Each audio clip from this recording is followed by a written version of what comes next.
tiến sĩ người Việt đưa công nghệ điều trị ung thư máu về trong nước. Sau gần 25 nghiên cứu, tiếp xúc với các tiến bộ trong ngành khoa học y ở Đức, tiến sĩ Lê Đức Dũng đã tìm cách chuyển giao các công nghệ điều trị bệnh ung thư máu về Việt Nam. Tiến sĩ Lê Đức Dũng làm trưởng nhóm nghiên cứu chuyên sâu về ung thư máu tại Bệnh viện Đại học tại Đức. 15 hoạt động trong lĩnh vực y sinh, anh được tiếp xúc với phương pháp điều trị ung thư mới, đặc biệt là các phương pháp trị liệu miễn dịch. Mục tiêu của các phương pháp điều trị ung thư hiện đại là đưa bệnh nhân ung thư từ cấp tính, ác tính thành mãn tính và khỏi hẳn, từ đó kéo dài sự sống cho người bệnh. Tiến sĩ Lê Đức Dũng cho biết trong điều trị miễn dịch chữa ung thư máu có 3 phương pháp chủ chốt gồm kháng thể đặc hiệu kép và ghép tủy đồng loài stem cell. Trong đó, không thể đặc hiệu kép là phương pháp sử dụng không kháng thể nhân tạo để liên kết đồng thời tế bào ung thư với tế bào miễn dịch như tế bào T, giúp tế bào miễn dịch nhận diện và tiêu diệt tế bào ung thư hiệu quả.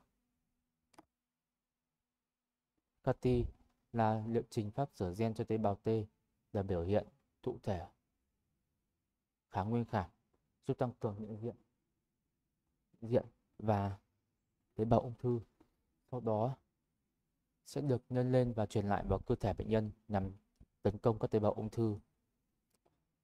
After nearly 20 years of the research and explore to advance the medical science in Germany, Dr. Lê Đức Dũng has a core launches the technology to Vietnam.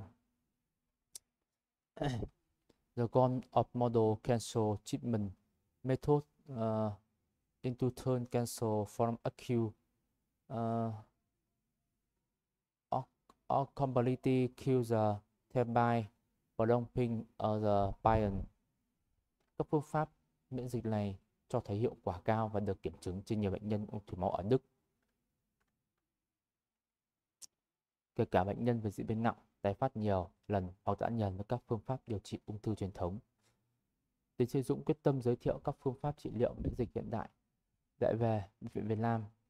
Em bắt đầu lên kế hoạch cho việc kết nối và chuyển giao công nghệ điều trị ung thư máu từ năm 2018.